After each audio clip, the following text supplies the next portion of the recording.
Hi. Thanks for coming. No problem. No problem. Thanks for having us. My name is Shinyoung. Yeah, I work at Appeal at the Peaceful Public Interest Law, and thanks for joining our show. I'm not sure if you can say this is a show. Yeah, sure.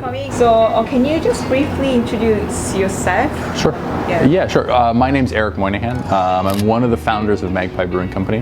Magpie was founded by a group of 5 or 6 of our friends back in about 2012 is when we opened our doors, but we had been kind of working together for a year or 2 before that to get everything organized.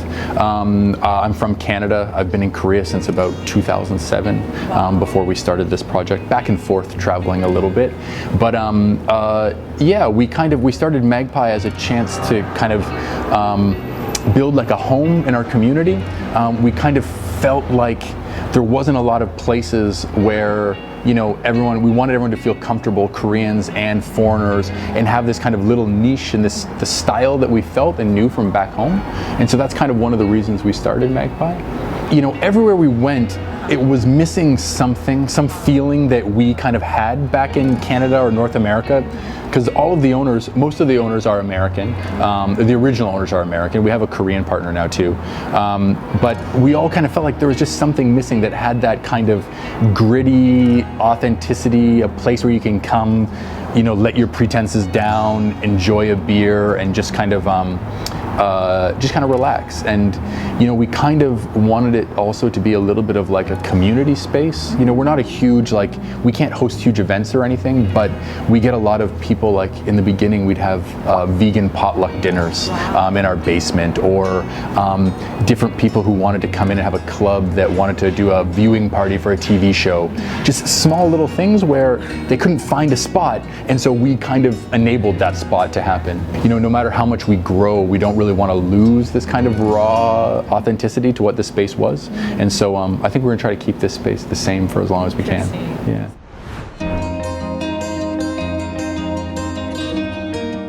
It's really funny because magpie is the bird, gachi, right, is the same thing as magpie, but a lot of people don't realize that, and they think it. Yeah, and it's funny because we almost didn't go with the name Magpie because we assumed people wouldn't get it, wouldn't understand it. But we said, the story and the meaning is so strong, so let's stick with it, and let's just we can educate a little bit and kind of convince people. So the reason we went with Magpie is, number one, it's in Korea, everyone thinks of them as good luck. And so that was sort of like one reason we thought that it was a good idea. And the second one is that when magpies build their nests, they build them for life. They're not migratory birds, so they stay in that nest. And we kind of felt like that was kind of our story too, where we kind of flew in here and we're trying to build a nest and trying to make a home. And so we thought that kind of was similar to the magpie story. And then the third one is that they say traditionally the magpies would crow when you had a good visitor coming to the villages, because they knew the villagers and they knew when people were new. And so we said, we hope people feel that way about us, because we are all foreigners, and we are all, foreigners coming in here to start this business and start this community and hopefully build a life here, that we hope people think of us as sort of good visitors. So when we first opened the brewery, we invited all the people in the village, we were kind of out in the countryside, to come and do a tour. And one lady stopped me on the tour and she said, every morning now when I usually look out my window to see if I'm going to have a good day or a bad day and see if I can see a gachi, but now I'm going to have a gachi out my back window all the time. And we say it was like almost crying, like so nice to get that kind of reception. I don't really know what craft beer means, but in Korea they say 수제맥주. 수제맥주. So you have this image with you made with your hand craft beer. So how do you define craft beer?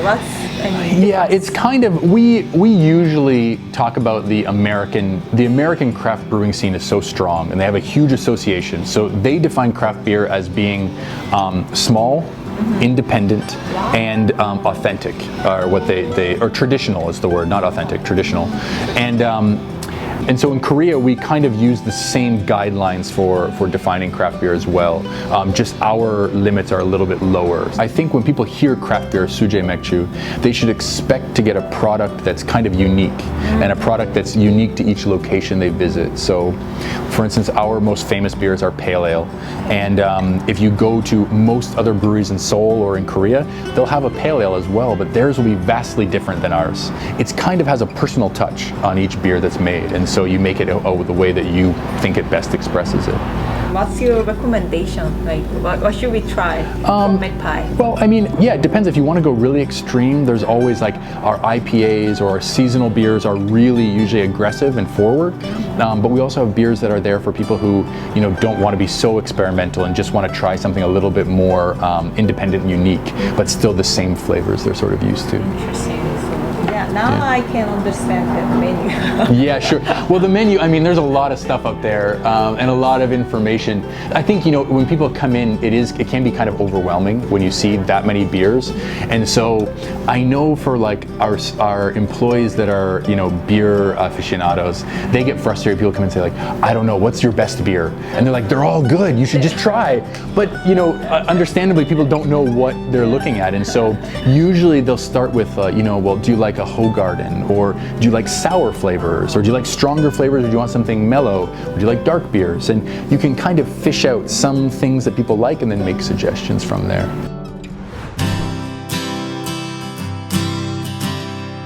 So this was the first time that you did in Korea, or? Yeah, so this Black is Beautiful beer, it comes from, there's a brewery in Texas called Weathered Souls. And so the owner there is Black. And he said he started making this beer and was going to give the proceeds to charity, and he said, why don't we try to do something a little bit bigger? And he reached out to a few of his friends' breweries, and then from there it just kind of snowballed, where he was hoping to get maybe 100 breweries or less is what he expected. And I think globally there's 1,200 breweries participating in it. And the only rule for participating in this beer was that all of the proceeds have to go to charities that support people of color. When we saw it started popping up on all of the beer networks and people talking about it, and we said, what do we think? Is that something that we should do here? And so, I think we're the only brewery in Korea that's participating in it. But yeah, there's tons all Philippines and I think Vietnam and other countries, people all over the world that are participating in it. So it's pretty exciting. I think like this campaign, along with other things we've done, most places during coronavirus season are just focused on, keeping their doors open and just focused on, like trying to make ends meet. And we thought that, this is the time when the people who are most vulnerable are most vulnerable, because no one's really looking out for them. And so also the timing in America, everything's kind of come to the forefront. But yeah, we're lucky that being independent, we can kind of make those decisions and do what we need to do. For us, it's kind of, it's complicated. I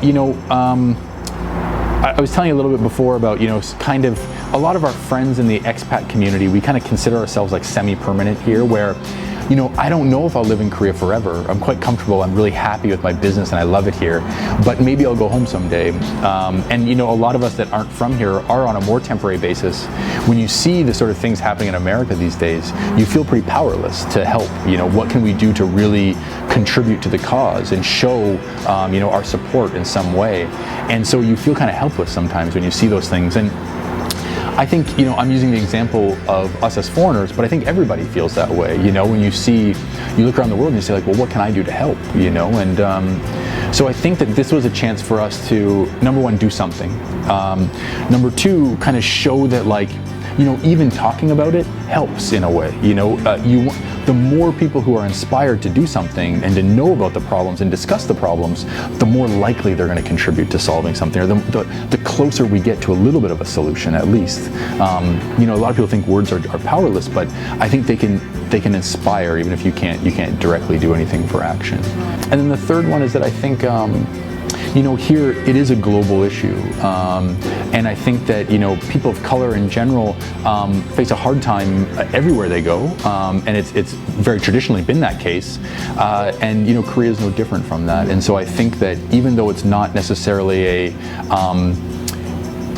institutional racism or systemic violence that we see in America, there are still varying degrees of those problems happening everywhere. And so that's why we thought that this isn't just a beer about supporting Black people of color in America and the problems they're having. It's about everywhere and raising awareness of that, across the world. Yes. so nice that you can frame that as opportunity. Yeah. And maybe you can rephrase as gifts, right? That's what I feel often as well. Like, you know, I was born as Korean, but that's not my choice. You know, I feel like, you know, it's a gift. You know, it's an opportunity that I have. Sure. It's not my choice to be, you know, a Korean, but, you know, as a Korean born in Korean territory, Yeah. I live really comfortably, you know. Yeah, I think you struck a good note there about saying like all of the things that are the most important were the things that were free and given to us. Like we all work hard and everybody has to work hard, but that's only a small part. You forget that you sort of stand on the shoulders of people who enabled you or a history that they gave these things to you,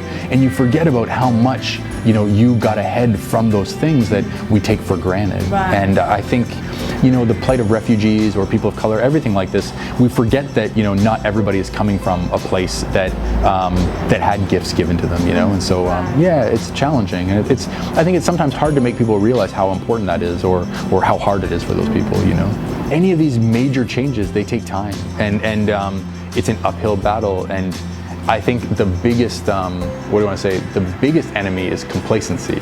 Is like people don't want to change things, you know, and it's like, oh, it's hard to change things, Yeah. and so well, I'm comfortable, so why would I need to fight to help you change something that? And so I think it's really hard to do that, and so anytime you can move that stone an inch, you know, you need to celebrate a little bit and do that. While we are celebrating, you can have this. Yeah, sure. And I think too, I mean, that's something too where I, you know, for you guys, like, you know, our struggles, the struggles everywhere are real, but I think it must be specifically hard for you guys where, you know, the victories come at it's a long, grueling process. And so being able to sort of like see a little bit of like support from someone you don't expect to see it from, and in a way that you can enjoy, you know, a little bit differently. I mean, again, it's beer, so it should be fun, and it should be, you know, it should be a cause for good. So, you know, yeah, we can celebrate and have a beer, you know, that's hopefully the way it is in the office. Thank you so much. No. So this beer is dark as night. It's about as dark as you can make a beer.